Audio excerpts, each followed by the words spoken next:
awkward. Hi. You guys okay? Yeah.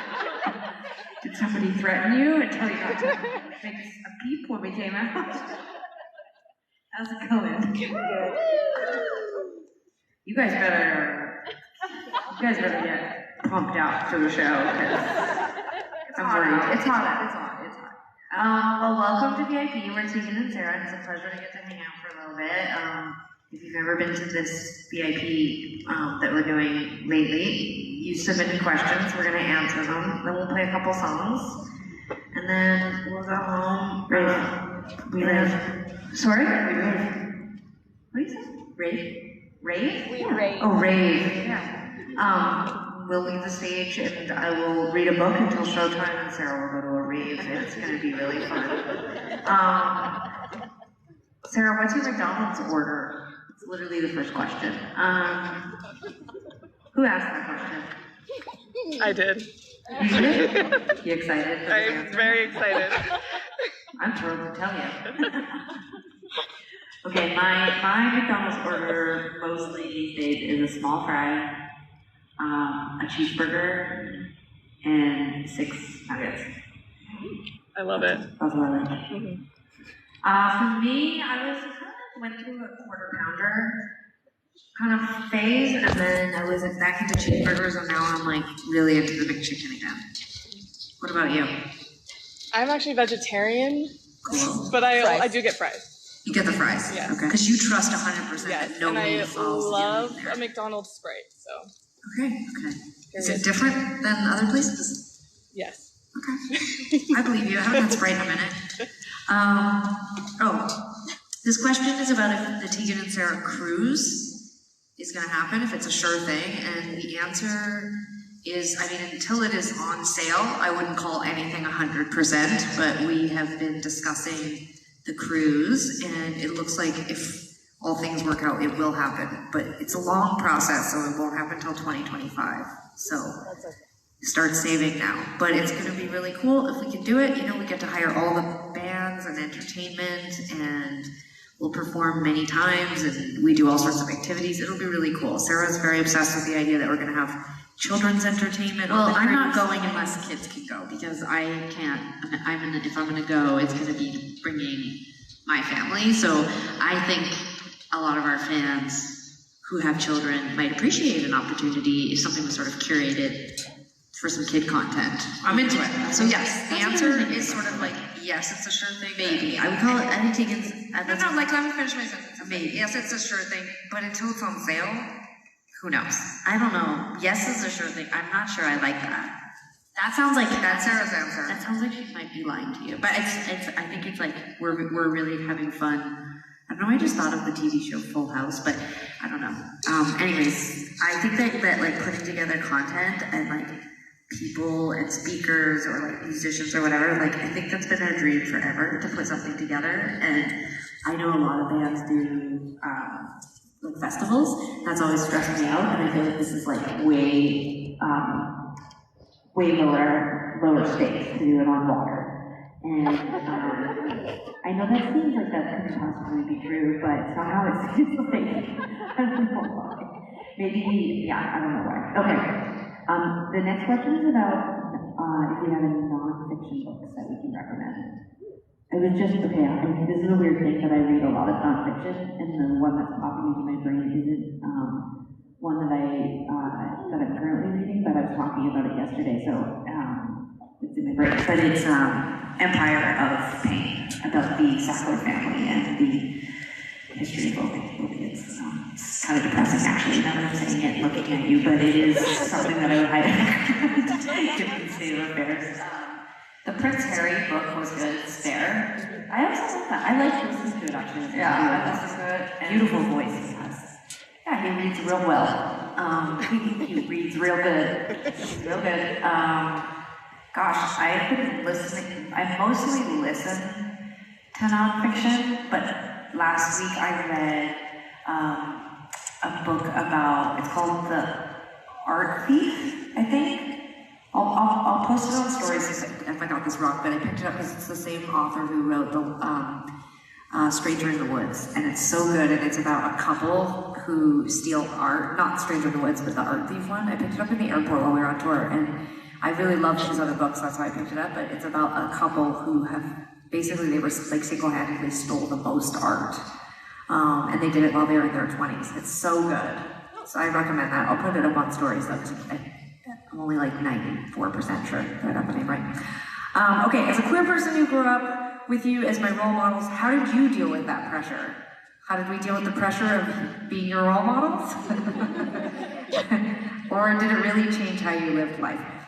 It's a good question. I mean, I think very, very, very young, like very early on, we understood that as public people, we had a responsibility to behave in a certain way. Otherwise, we could potentially influence younger folks maybe to behave badly. Like I remember at like 20, maybe even younger, talking about Britney Spears and the pressure people put on pop stars to be, you know, role models. And now that makes me laugh because I'm like, what did I know about that at 19 or 20? But there is a pressure that comes from being on stage and having a platform. So I think we were aware of it, but it probably wasn't until we were maybe in our 30s that I was really aware of it. And I think it's been mostly a good thing. You know, I think it keeps us humble, keeps us grounded, it keeps us focused, it keeps us grateful. You know, we have a responsibility to the people who look up to us, but we also have a responsibility just to put on a great show and make good music and take risks and show up and do a good job. And if, like, that's more of what I focus on, maybe. As a queer person, I didn't feel as much pressure. I was talking about this earlier, like there was, in my 20s, I really didn't think about marriage or kids or like, I was very anti-establishment, anti-normie. I was like, fuck marriage, who would want all these conventional ideas and things? And, you know, then I hit 30 and I was like, well, but I didn't feel like any pressure to model a certain lifestyle as a queer person. I just was like, be yourself and people will like you. That's sort of how I always thought, I guess. Did you feel pressure, Sarah? I think I did. I think I did feel pressure. I don't think it necessarily manifested as thinking about it like, oh, this person or these people are looking up to us. I think I felt subjected to like maybe more scrutiny, you know, like that was how I interpreted it. It wasn't necessarily that I would thought to myself, oh, I have to behave a certain way. It was that the relationship between us and the people who come to shows and people who we run into in public, I always thought to myself that,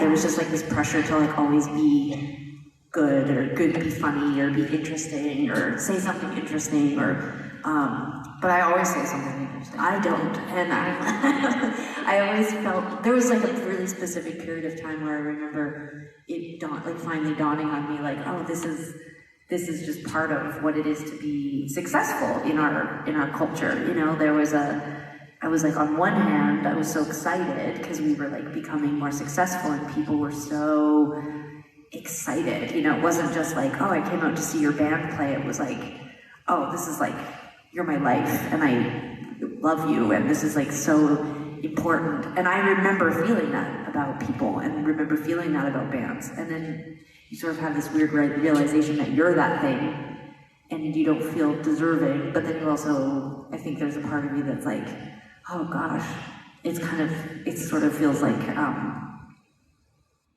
don't know, to use the Barbie movie reference that I saw yesterday, I suddenly felt more like an object, you know, and not like a subject, and I had to figure out how to like claim that. So it's been hard sometimes because I do want to be a good role model, but I also I think I'm shyer than people think. So and more insecure than people realize, and so sometimes it's like, you know, the gaze of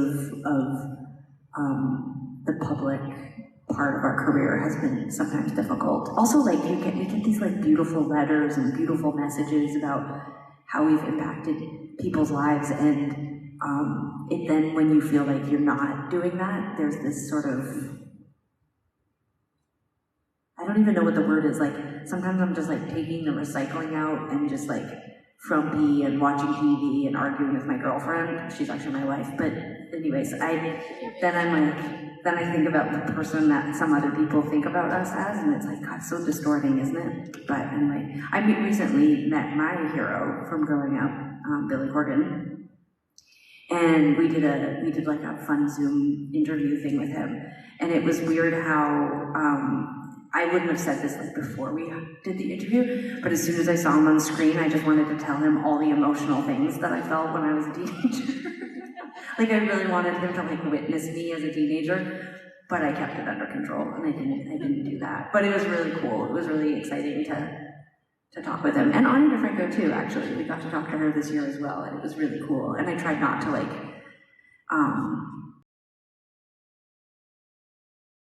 or like I think she entertained us as both fans but as peers, and that's what I really wanted. I wanted her not to just think of us as 16-year-olds telling her stories about herself 25 years ago. I was like, Ani, I have lots of current day things to say too, but inside I just wanted to be like, and then I loved Little Plastic Castle, and then I cut out the magazine interview in Spin Magazine and put it on my wall, and then I did this, but I didn't tell her any of that. Okay, do you have any plans for a sainthood revisit? Because because there's like an anniversary coming up, maybe like the 15-year anniversary, I guess.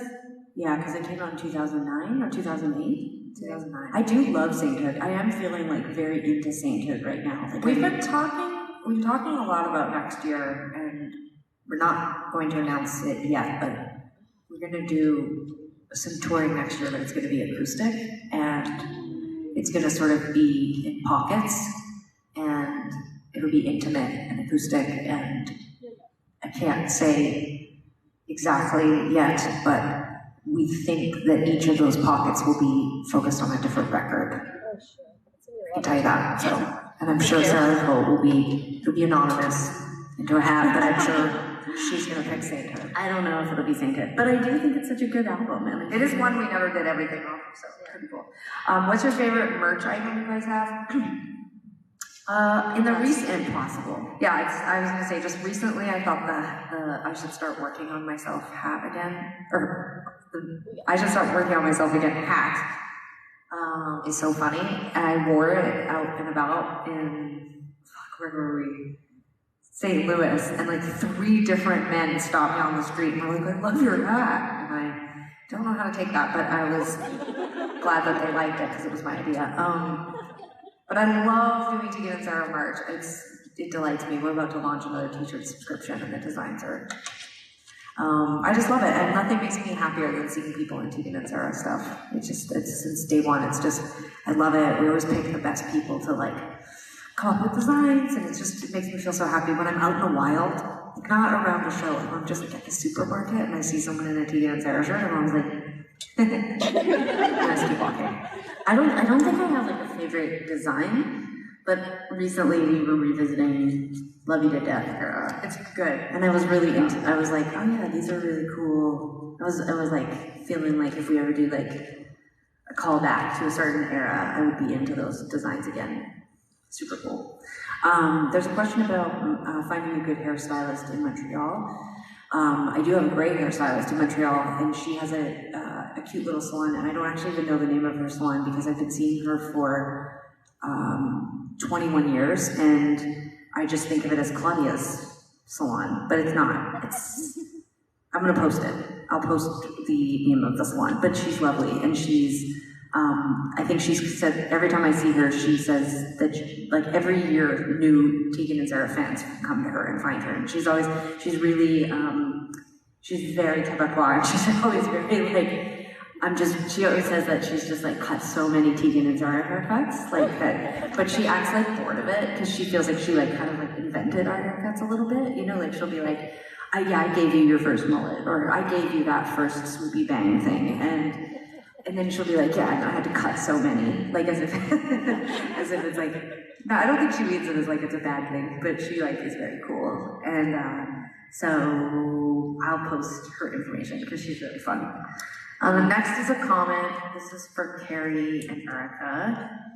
You found us through Twitter on your TNS account. This is my favorite thing that Tegan does. Instead of just reading the thing, she tries to read. This is my least favorite thing that Sarah does is when I'm clearly just trying to do something myself, she interrupts me and then like turns it into her. I just like it to be like, let me just quickly see if I can figure out how to word this. Then it's special because I want them to know that I read it. Okay. So this is for Carrie and Eric. Real time synthesis. You don't have to put your hands up if you don't want to feel on blast. Where are you? That's you two? You two? This is the first time you're going to see us together. Even though you've been fans for so long and you've been together for 9 years. That's amazing. I'm from Mexico. Yeah, you're from Mexico. Where are you from in Mexico? Monterrey. Amazing. That's so exciting. So you just do the long distance thing, huh? Yeah, for a while. How many years did you do long distance for? Half of it? Oh man. But sometimes it's nice to sleep in your own bed, no? Yeah. I mean, you don't have to be long distance to get your own bed. No, I was just gonna say, like, the first couple nights I'm on tour, I'm always like in the full starfish, being like, oh, this is so great. Well, happy first together seeing Tegan and Sara together. And congrats on 9 years, that's a real achievement. That's awesome. Which of your albums are you most proud of? It's so hard. I feel, honestly, the more music that we record and put out into the world, the more I just feel a general sense of gratitude that we're still doing it. Because I think, especially once we hit double digits, then I was like, man, that's a lot of albums. That's a lot more albums than a lot of people ever get a chance to make. So, yeah.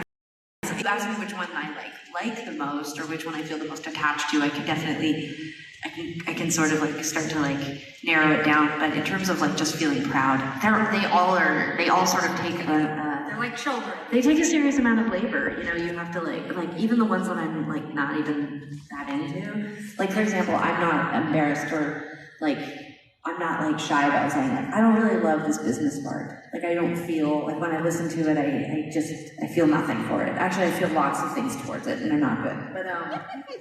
But I think it's because it was like I still felt like we were very young in our development of finding our sound, and we didn't yet have complete control over how we sounded, and we really relied on, in that case, the producer, Hawksley Workman, and I love Hawksley. He's a genius, and he was so fun to work with.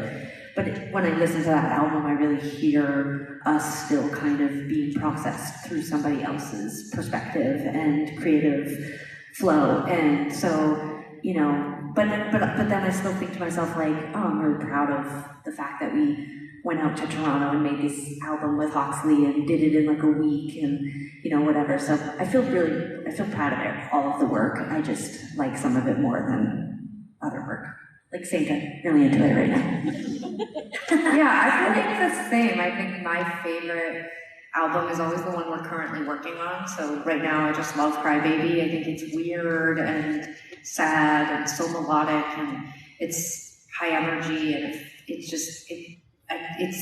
the first thing we worked on post-pandemic. It was, the first time we went back to the States was to go and start working on it, and it was so exciting to go and make something new. And I think there was a lot of time in the last 5 years where we were really asking ourselves if we were going to keep playing music. And so Cry Baby really represents this choice that we made to keep doing what we're doing. So, but yeah, they all have like positive things attached to them, and then some of them less positive things. I think the later ones I just love so much because we had such a hand in them. But there's one. Yeah, somebody was asking, did you get your AirPods back? Yeah, somebody asked about my AirPods. I'm so glad you were concerned. I did get them back. So now I have two. Now I have 2 pairs of AirPods, and it's perfect for me because I've developed a real sensitivity to sound for some reason. I think I've been blaming the pandemic that I was in such a quiet place for so long that now when I wish I could just wear my AirPods everywhere, like in noise canceling mode, and just everything, just the volume of life just reduces down in this really perfect way, and I sleep with them now. And then about halfway through the night, usually right when I get out of my first like 4-hour chunk of sleep, they die, and then I have this routine now where even with my eyes closed, I just switch out the new ones, and then I put the other ones back in the charging. It's a real flaw that they don't last longer. It's so, I know, I think it's gonna get better. Actually, the other night on the bus, we were on this like old school tour bus that didn't have pockets or anything in your bunk to put stuff in. So I had to sleep with one sock on, and I put my AirPods in my sock. And then like halfway through the night, it was like, it makes this just awful, abusive, like I'm gonna die sound. And I'm like, oh God. And then like in the dark, reach around into my sock. Why don't you just put it under your pillow? No, I don't like the electrical currents near my head. I know, because it's charging, so I feel like it's actively doing something. I don't know. And then someone asked if I got my green toque back. Yes, of course I did. Sarah stole it, and I got it back. She has like tons of my stuff. Every time she goes to my house, she steals something of mine. I was thinking about like losing things, like substantial loss, and I lost my wallet once in my life, that's it, and I never got it back, and I like think about my wallet all the time and what was in it. Isn't that weird? I can't believe you haven't lost more stuff. Like I've never lost my AirPods yesterday. Oh. I found them. Or sorry, I lost them 2 days ago, and I went and bought new ones yesterday, and then Sarah found them today. So Twins. now I'm in that weird, awkward place where I'm like, should I return the new ones? You can't once you've used them. I haven't used them yet. You haven't taken them out of the package? No. Oh yeah, return them. Well, yeah, but now I'm like, should I have two pairs? I don't know if you heard what I just said. Great accompaniment to sleep.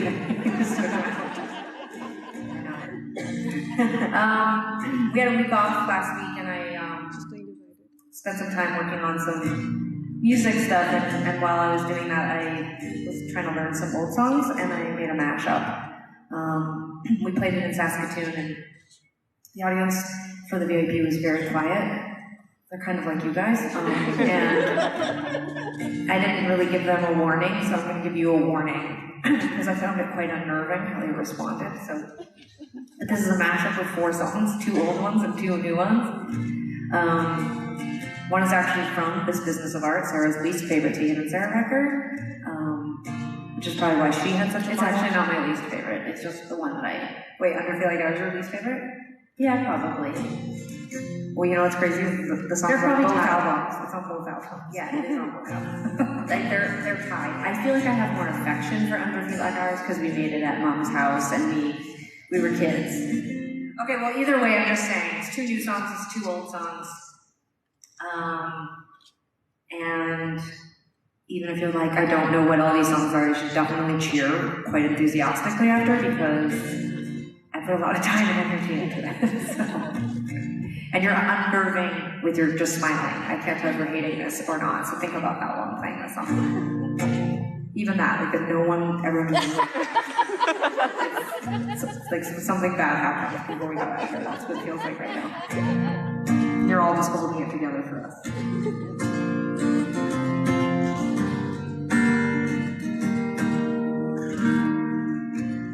Does your heart break when you get around me? Does your heart ache when you think about me? Now you won't say I was a liar and you say I won't deny it. I did what they thought would be good for me. Now you won't cry, call me a cheater, left you to die. Oh, I didn't either, thought that it would be best for me.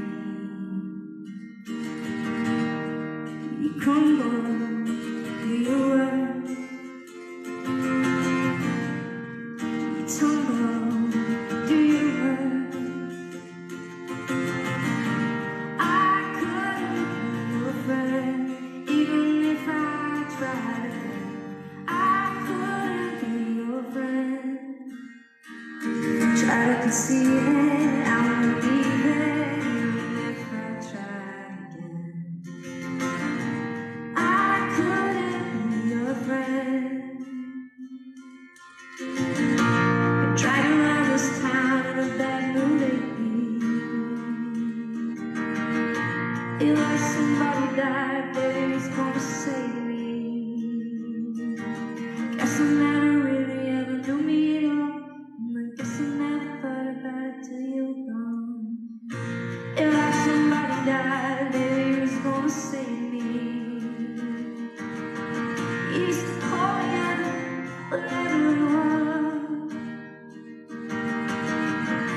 used to love you, girl, whatever that was.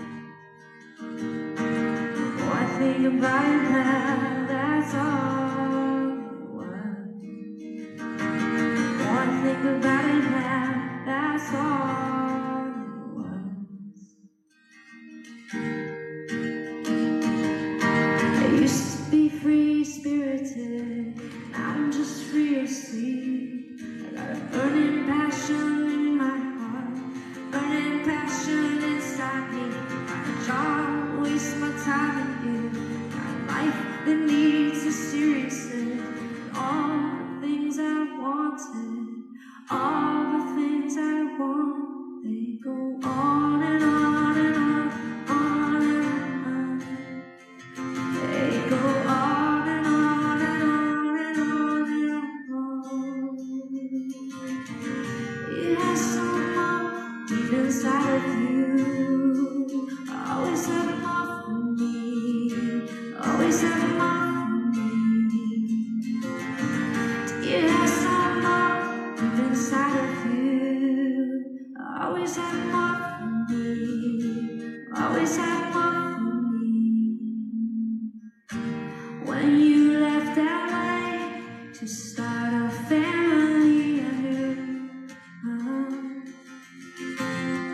could look away, try to fill the void, but we can't afford the war. I gotta walk away. You were down, you were above. Rough ride now, how do we go? All the dreams we left behind, back to haunt us every time. I let it go, you were far behind. Rough ride now, sunny and all the dreams we left behind, back to haunt us every time. Now I've got nothing, now I've got nothing, and I think that's all. It's all. Now I've got nothing, now I've got nothing, and I think that's all. That's all I wanted, all I wanted, all I wanted. A handful, a handful, all I wanted, all I wanted. A handful, a handful.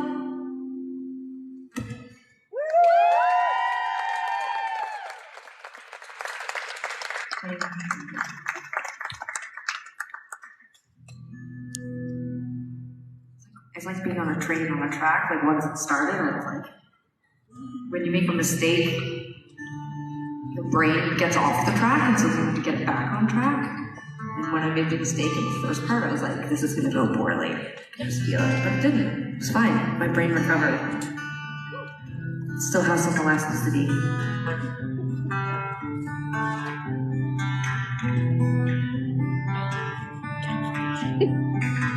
I want to draw you a floor plan of my head and heart.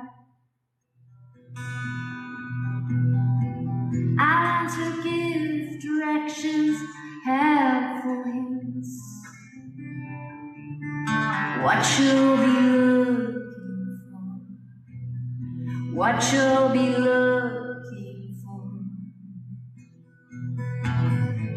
I know I hope this lost in my forever. I know, I hope, I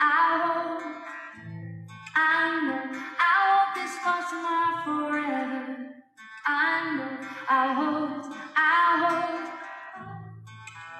eyes are running now. All eyes are running now. I want your lungs to stop working without me. I think about writing you, I thought about calling you. What was I looking for? What am I looking for?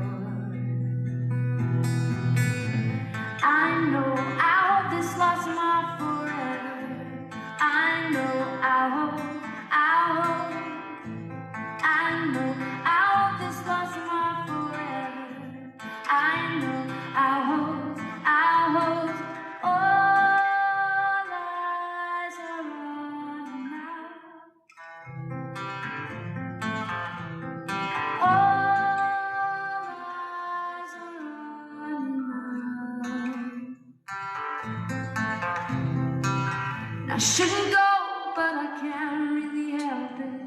When I feel this pressure, I shouldn't go, but I can't really help it. When I feel this pressure, I shouldn't go, but I can't really help it. When I feel this pressure building, I shouldn't go, but I can't really help it. When I feel this pressure, all eyes are on me now.